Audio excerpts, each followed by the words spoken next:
So I'm Curby Alexander, and I'm going to be talking a little bit about gamification today, kind of show you what gamification is, and then show you some examples of how I've implemented this in a class that I teach.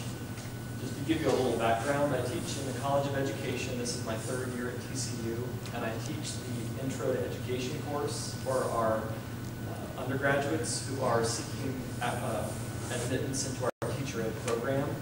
So I have anywhere between 110 and 85 students in that class every semester. So it is a logistical challenge. I don't want to say nightmare, because I'm trying to find ways to make it. It's one section? That's one section? One section, yes. That's not that large? It's huge. And it has a lot of moving pieces. So we have one day a week where we meet in a lecture hall and do activities and listen to me talk about different topics in education. They spend one day a week out in different schools observing teachers, and then on Fridays they come in and they discuss what they saw in the schools. And as probably as you've seen before, with especially underclass students, freshman, sophomore, you have to kind of prompt discussion sometimes. There are sometimes those that talk a lot, but more often than not, they don't talk very much. So each of those different modes of instruction requires a lot of input from me, and I don't have the wittedness, I guess, to give every single one of them the feedback they need all the time. So I had to think of ways to give students feedback without me being the one constantly initiating that. So I have started exploring gamification. And what gamification is it's this concept that's been developed in the last few years. It really came about as from internet usage and ways to get users to come back to web services, particularly like web marketplaces, and to get to increase engagement. So it's anytime you take game mechanics and implement them in a non-game environment in order to increase whatever it is the outcome you're looking for: engagement, motivation, interaction. And so what I want to do is just kind of show you how I've tried to take game mechanics and design them into a course to get more engagement and motivation and interaction from my students. So one of the papers I read was a white paper by a web service, a website, I guess a company called Lunchball. And they work with companies to enhance user interaction on their websites. So they work with companies like Volkswagen, and I'm not sure if they work with Amazon, but maybe companies like Amazon, where users might come in and not only buy things, but they want to keep them coming back. And they've determined that there are some mechanics that kind of work that keep people coming back for more. And these over here, if you look at these, these set of mechanics over here, this is what you might see in a video game, but maybe not. Things like points, levels, challenges, virtual goods and services, leaderboards, gifts and charity. And what they've done is they've kind of aligned these with basic human motivators, such as reward, people need or desire for status, achievement, self-expression. And when I started looking at this, I was reading this before I had done any of this in my class, and I said, really, this is a lot of those human mechanics. That's what motivates a lot of my students. But I said it's rather than gamification, what I'm doing is using more like schoolification, where you take things like assignments and grades and participation, and you kind of make those all have implications on the final grade, and that kind of tends to motivate people. But what it does, at least for me, is it sometimes creates interactions that are not very desirable. You get where students argue over grades. Participation, particularly, for me, has been a headache. I've been teaching in general for 19 years, but several of those were spent teaching in public schools. And now I've been teaching higher ed for a while, and it seems like the participation grade is always a headache, because then it comes down to, you know, like my version, like I think you're participating, whether they think they're participating. And it, you know, it always seems like at the very end, it's like, well, you know, do I really want to give them that participation grade? You know, do I really have like evidence that they weren't? You know, and I've always debated with myself about that. And so I've tried to find ways to implement these game mechanics into my teaching. Another paper that I read looked at, and I forget the name of the author. I'll send some resources to Beata after this is over, and then she can forward it to you all. But this is another paper, and it looked at this concept of SAPs and what motivates people. And through some of their research, they found that these are the things that tend to motivate people in a game environment, and that status is actually the strongest motivator when they look in like the big role-playing games like World of Warcraft and things like that, which I personally don't play. I'm not a Dungeons and Dragons kid. My dad did not let me have video games when I was a kid. You were more likely to find me in the field behind my house catching lizards and playing soccer than playing video games. And as much of a nerd as I am, my kids do not play video games. I don't know the game system. This is the highest tech I have in my house. And it's usually in my briefcase when I'm at home. So, but it's interesting when they look at these games, that status is the biggest motivator. And that when they did their research, things like points, grades, assignments, those types of things tend to be the weakest motivator for people. You can even include in there money. Even studies that have been done within education where they do kind of a pay to show up type model for at-risk students.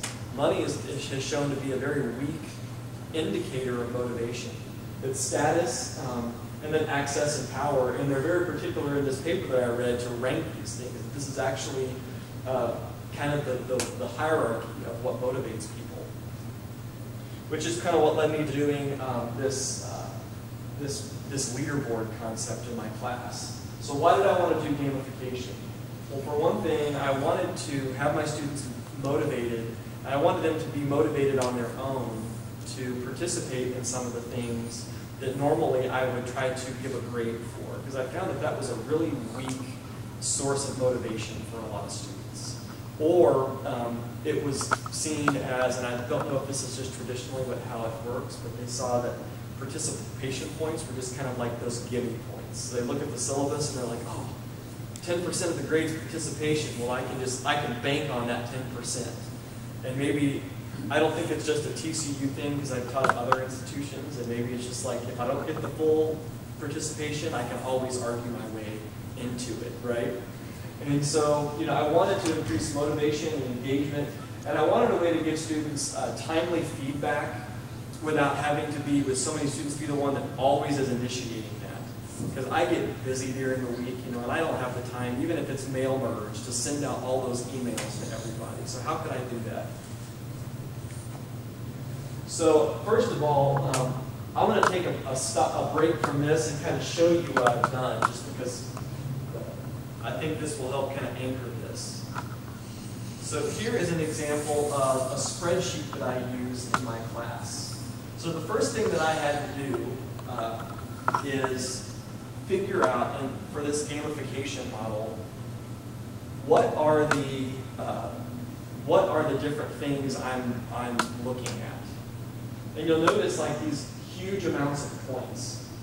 And I debated, you know, do I make things worth a reasonable amount of points, or do I make them worth like video game points, you know?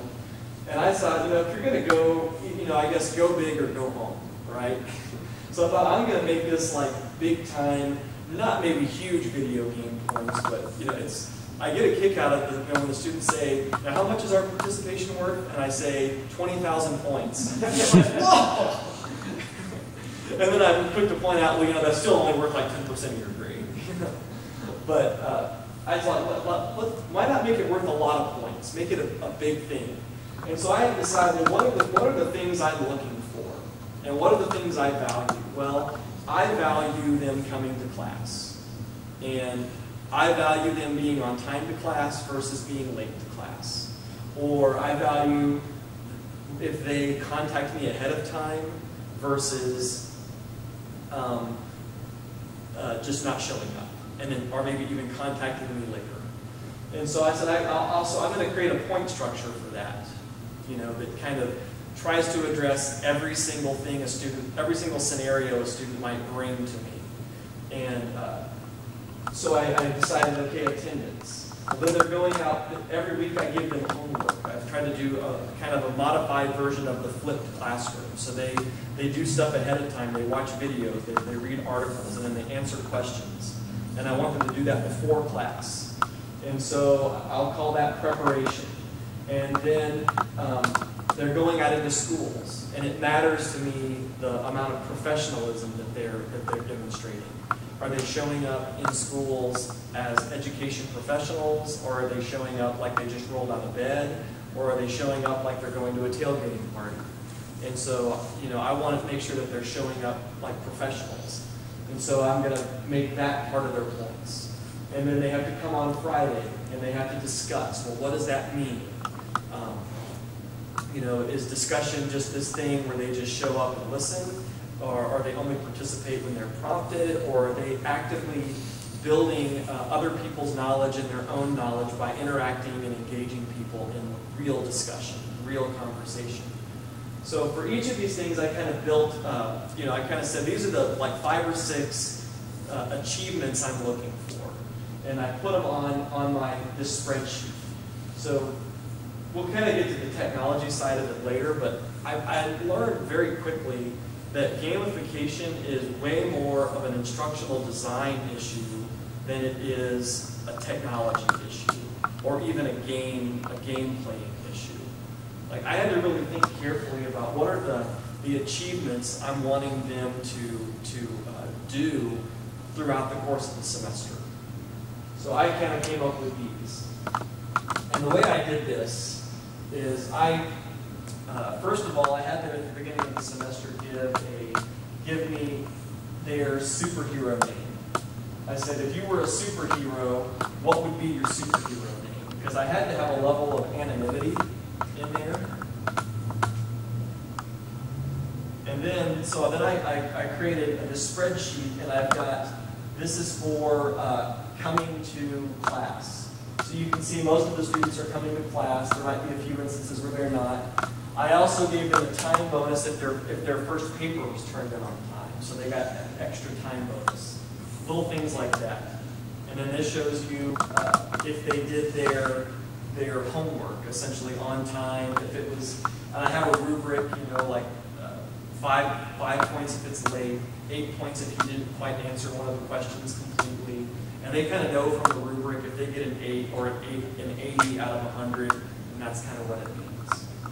And then going to the schools, they get full credit for the most part if they're dressed appropriately. If they're late, they get, they don't get quite as much credit, things like that.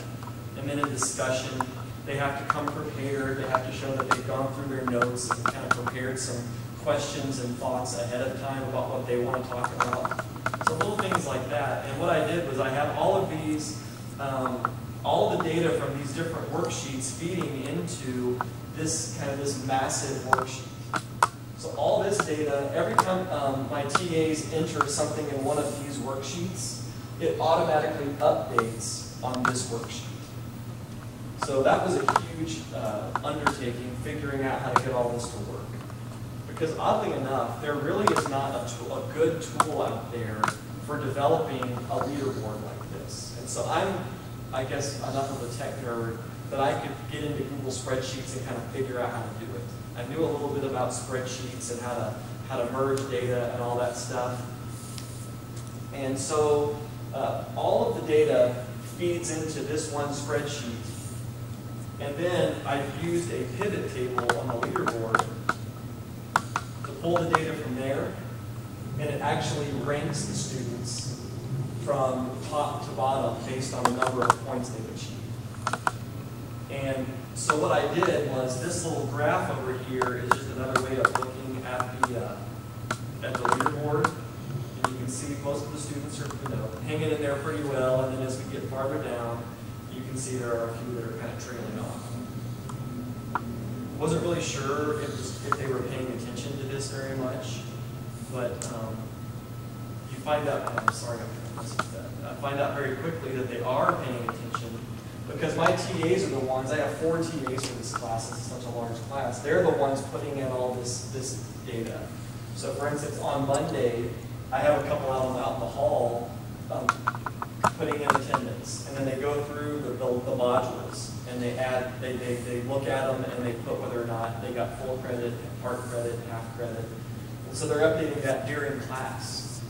And occasionally they'll miss one, or a student on the days that they're out of the school, the TA will not put the information in right away.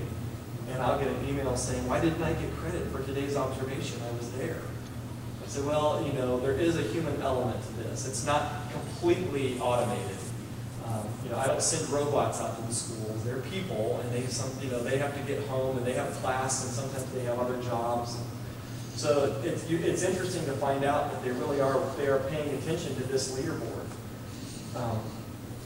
So this is kind of the technical side of it, and then I also have, for myself, I figured out a way to give them a battery symbol based on kind of how much, kind of where they are in terms of completing the course materials. So they can get the full battery. You can see most of them have the full battery. Then you go farther down, you can start to see, you know, there are some students starting to kind of lag behind a little bit. So what's been nice about this is that in the past, all of the stuff that I've been calculating for, and I call it the professionalism score, or the professionalism challenge is what I call it. And all of the stuff that I normally would have kind of wrapped up into a participation grade and kind of delivered as a present at the end of the semester is now they get every week, usually 3 times a week, this leaderboard is updated. And they get timely feedback about how they're doing. And it's really interesting that some of them, you can see here, this is the total number that they could earn. And some of them have earned more than the total. And the feedback has been that some of them, their goal is to try to beat the total.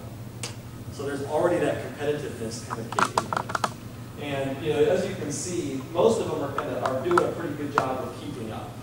You know, they're right at where they need to be. But they get that more, they get much more quick feedback on how they're doing. And if they notice that they get 80, because over on this side of it, on this pivot table, they can see, you know, if they might have, let's say for preparation, well, I can't, but you can see when there's 970, they may have gotten less points, and they can ask, you know, well, why, or they can go back and look at their answer, and maybe they can see that it said describe and they listed, you know, that kind of thing. So this is kind of what the leaderboard looks like. And the nice thing is this graphic right here, I was able to go in and just copy. I'm not sure if it'll let me do it here. I was able to go in and copy the HTML code where it says publish chart. I was able to I published this chart using this embed code.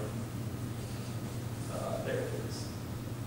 And I embedded it into eCollege so the students can see the leaderboard in eCollege, but they don't get access to this big spreadsheet. Only me and my TAs do.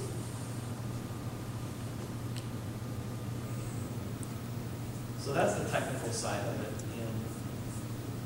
This took me quite a while to kind of figure out. I taught a summer class. I taught this class as a summer class, and it didn't have the field component because it's in the summer, and there are very many schools that you can visit at 8 o'clock in the morning in the summer.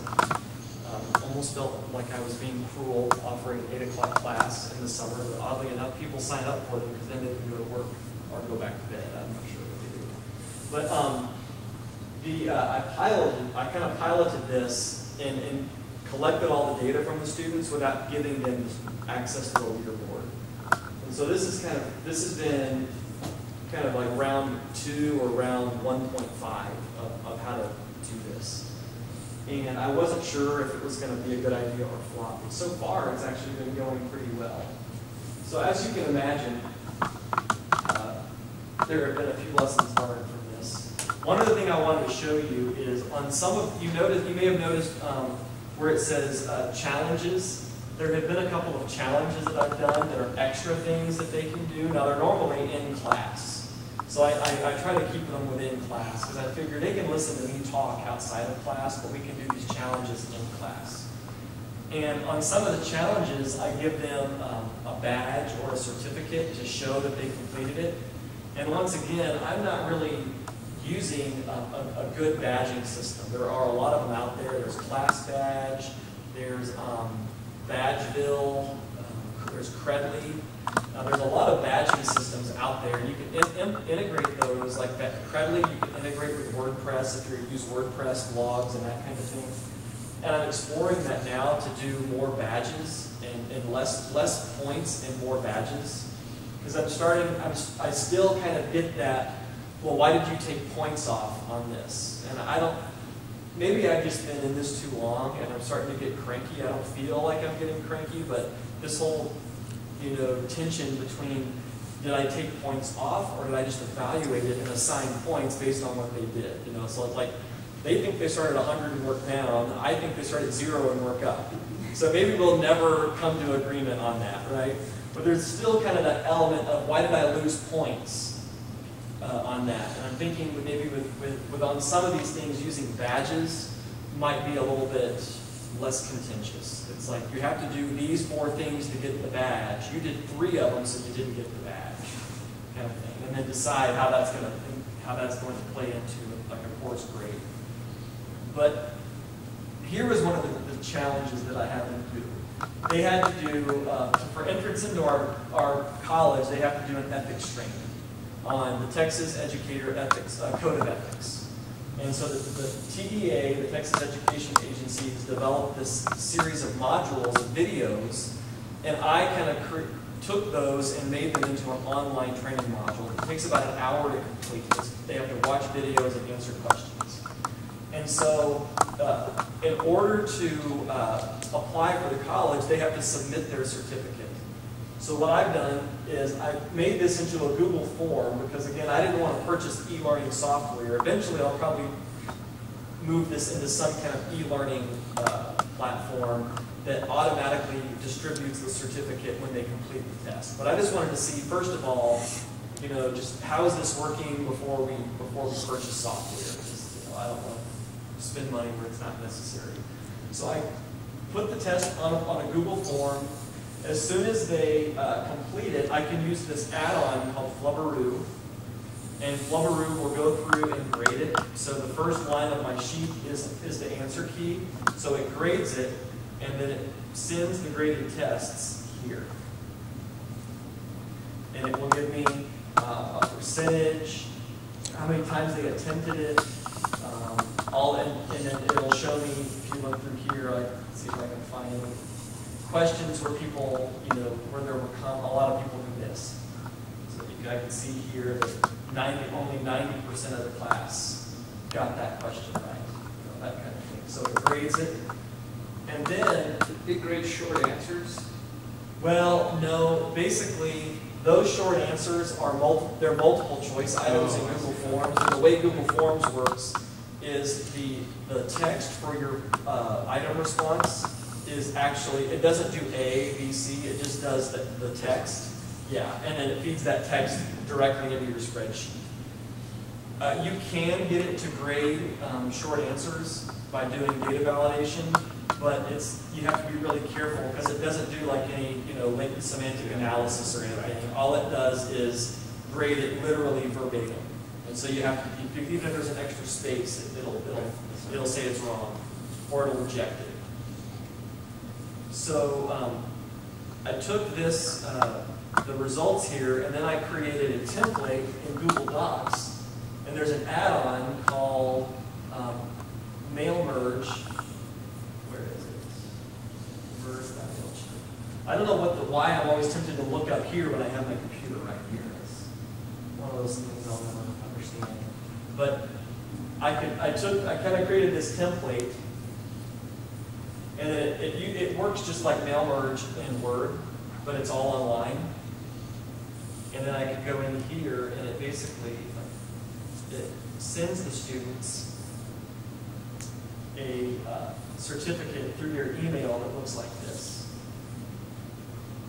So it has their name, the date that they took it, and it just verifies that they passed the test. And then they're able to, from their email, print this or save it as a PDF, and they can give it to our certification specialist and show that they've fulfilled that requirement. Some of them have forwarded the email to her, but whatever they want to do works, and it does it for all the students. So you can see here. So it's a pretty simple way, and I've done that a couple of times now with different day completed. I go through and do the mail merge because it pulls the data directly from a spreadsheet, and I can send them the badge or the certificate.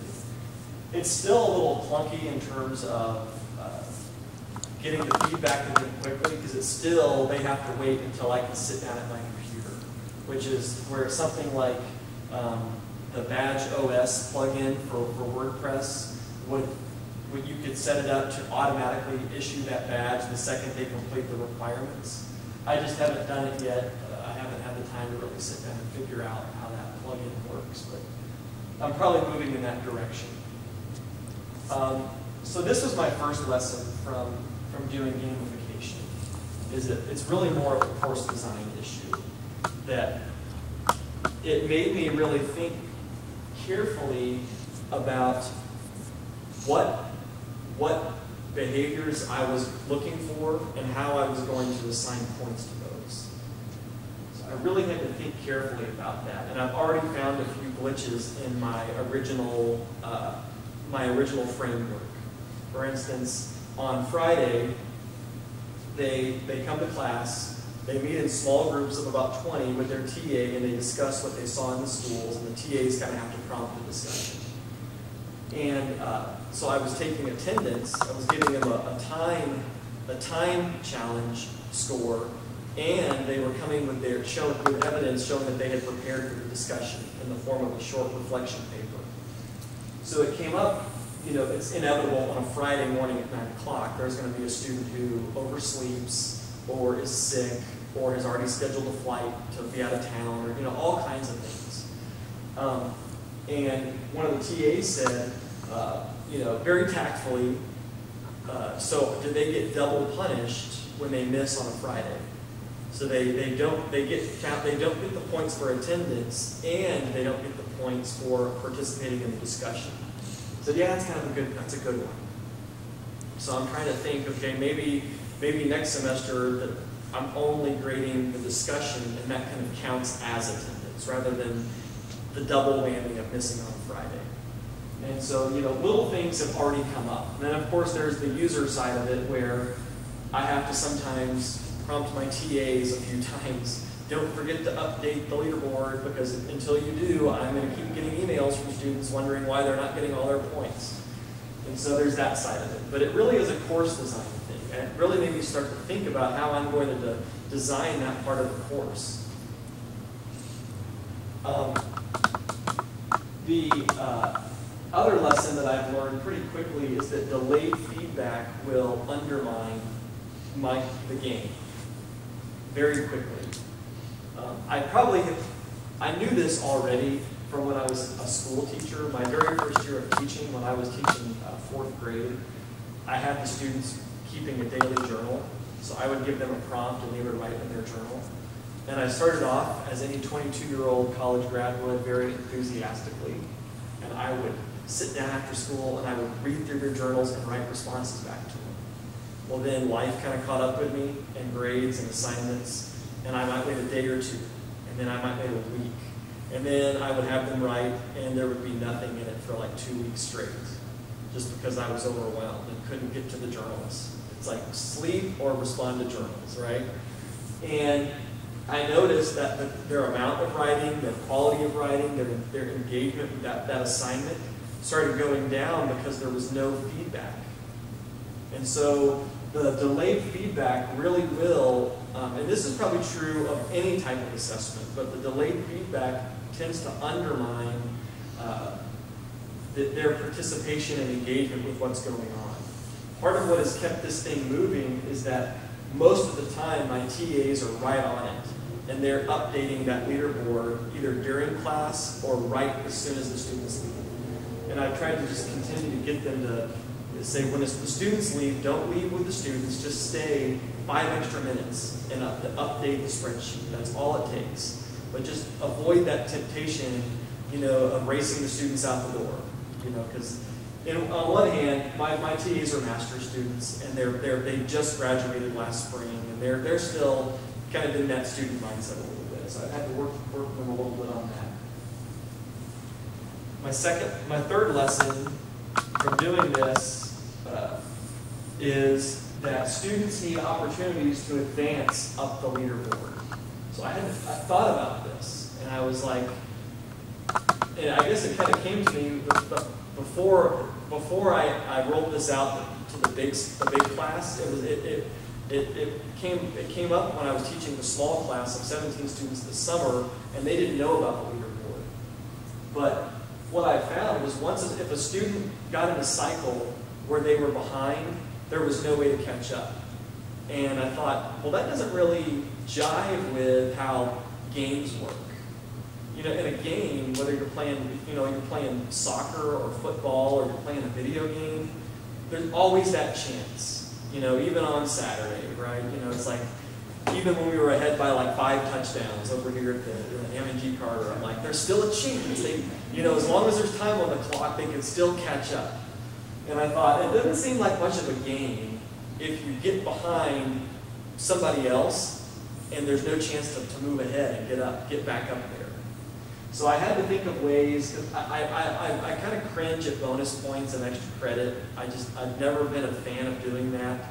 So I thought, well, what could I do to let them feel like they're not just automatically stuck at a 90% because they missed that one day, right? Or they forgot to do that one assignment. So I implemented bonus points where there are things that they can do to get ahead or to make points up.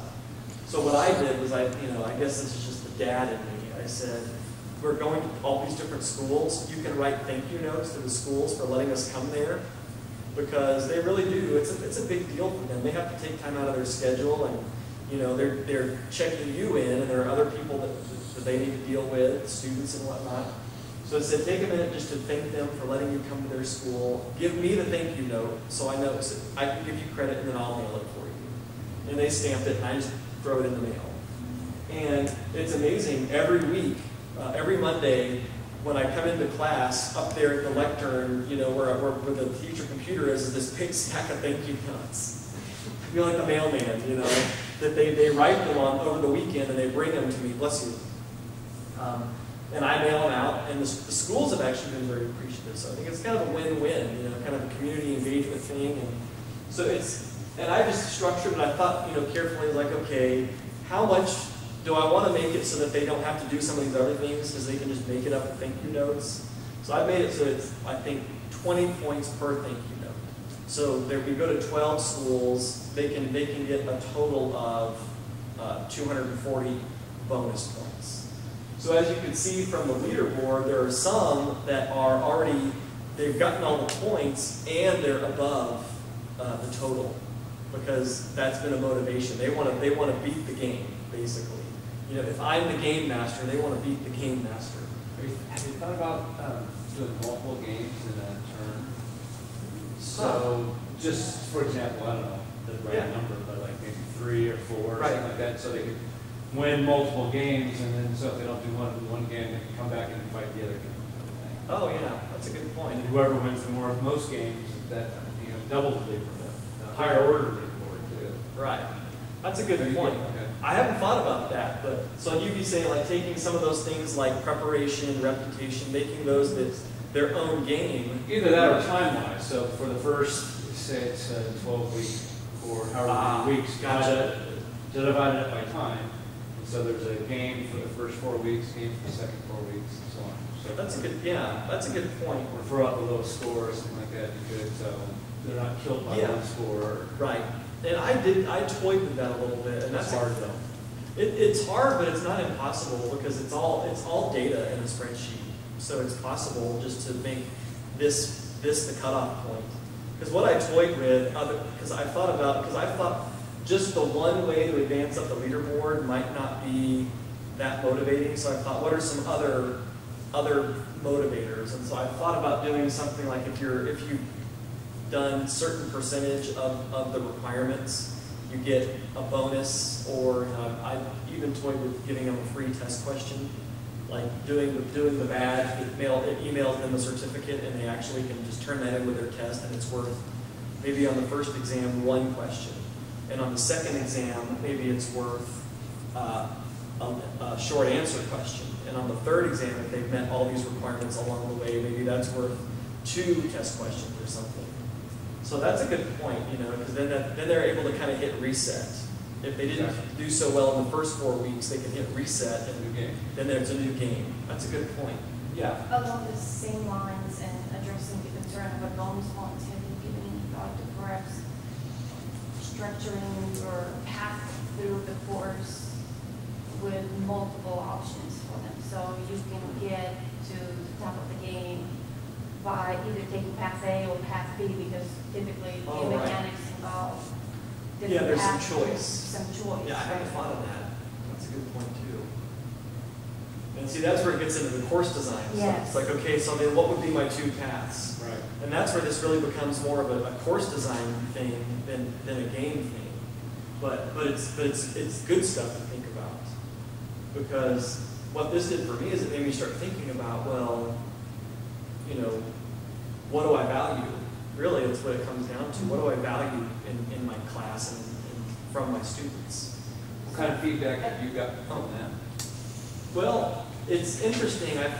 The majority of the feedback has been positive. I just got back from them a mid-semester evaluation and just asked very generally, what do you think is working? What's working well so far? What's not? And a lot of them put they liked the leaderboard, and that they had never seen that done before. Has anyone not liked it? Only a couple had mentioned that they were still confused. Whatever college students mean by that, right? they were still confused on how to move up the leaderboard. So I kind of interpreted that as they're not really thrilled with it, but maybe they just, I didn't explain it very well, or they didn't read. I have a document on eCollege that explains how it works, and maybe that wasn't very clear, or they didn't read it. But I haven't had anybody just flat out say, I don't like the idea of making a leaderboard, or I don't like the whole gamification thing. And I haven't even used that term with students. I've never used the word gamification with them. I just call it the leaderboard. And for the most part, they said it's been they've enjoyed it because they're like, not for the game part of it, but for the feedback part. Another thing that I do, I should mention, is every Monday afternoon, I send them an update on how they've done so far on the different categories. So I send it's just one of those merged documents, and it has attendance. And it will say how many classes they've missed, for the modules, which modules they have and have not completed. And so I just send that to them, and they like that. It's kind of like a weekly progress report kind of a deal. Of course, that depends on my TAs getting the data entered, because I don't want to send out a report that has missing values, because people say, why didn't I get the points on that? I did it. But that's just, one of those kind of quirks I'm trying to work past. So yeah, multiple paths. That's a good one. And I was thinking preparation, Tom was saying that you mentioned that they'd watch a video or do something every day for class. Right. Perhaps an alternative would be, instead that they suggest content that would be appropriate. Okay. In addition, instead of perhaps consuming your content that you have asked them to do, they come up with some alternative, or maybe it's not a discussion that they engage in class, but maybe they take the conversation off class time. Yeah. For virtual channel. Yeah, that's good, because there would be a few that I think do that. Mm-hmm. That's a good point. So you've done the reading. What didn't it talk about? Let's talk about that.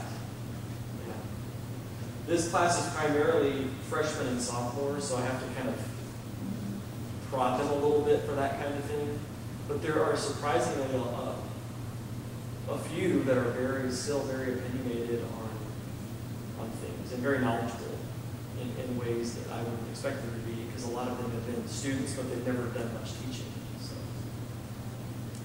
that's good. So that was kind of my lesson 3, and I'm still tinkering with this one because I don't really know where this one's going to go, but I do want them to have more chances to advance without them being able to work their way out of the stuff that I want them to do. Because some of these things I really want them to demonstrate, like things, professional behaviors, like being on time and dressing appropriately and that kind of thing. And so lesson number 4 is what I found is that technology will not make it more engaging, but it can kill their interest in it. So the technology piece of it, if it's not working, I think that's just kind of where we are as a society. We tend to notice how slow things are, not how fast they are. We tend to notice when they don't work. We just expect them to work, right? So thankfully it's worked pretty well. Like I haven't had the students log in and say the leaderboard's not showing up, or it hasn't changed in a month. You know, so all of the technology side so far has worked pretty well, and it's all simple stuff. I can tell you though that setting up and figuring out that spreadsheet took me probably about 30 hours of just messing with stuff. And so I would find out that one value wasn't updating and have to figure out, okay, am I missing an equal sign? Or, you know, with spreadsheets, maybe it's just a parenthesis or something, or a quotation mark. On the leaderboard, you said it was on Google Docs, but you posted on your college. Right. Yeah, well, actually the leaderboard, I actually was able to embed that actual graph thing into eCollege. So they can click on where it says leaderboard, and it actually shows up right there. But they don't see the actual spreadsheet, right? Just because then they would be able to see other people's grades and FERPA and all that stuff.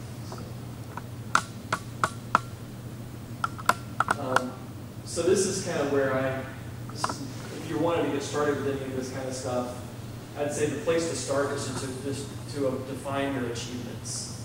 Figure out what it is that you want to reward and what you want them to be engaging in. So if it's discussion, and maybe that's, when you said about having different games, maybe beyond just having 4 separate games where they get a chance to reset, maybe even making each of those things its own game. I was thinking that too. So you could do one for participation, even one for like quizzes or... Right. Because you didn't talk about anything like, you know, other types of measurements in right. performance, and you have multiple games going on. And that resonates with them. Right. Right. And there's always that balance between how much gamification is too much gamification. Yeah, exactly. You know, I've noticed that with different types of projects. I used to do digital storytelling. Well, how many digital stories do they tell before it's just like writing an essay, you know? And so, that's the first thing, is just kind of define what are my achievements. So I just kind of chose these professional behaviors, doing things on time, preparing, that kind of thing. And then you have to create a point structure. How much is it worth? And then also think about what is partial credit, partial points. Is there the chance for that? Is there the chance to make up points?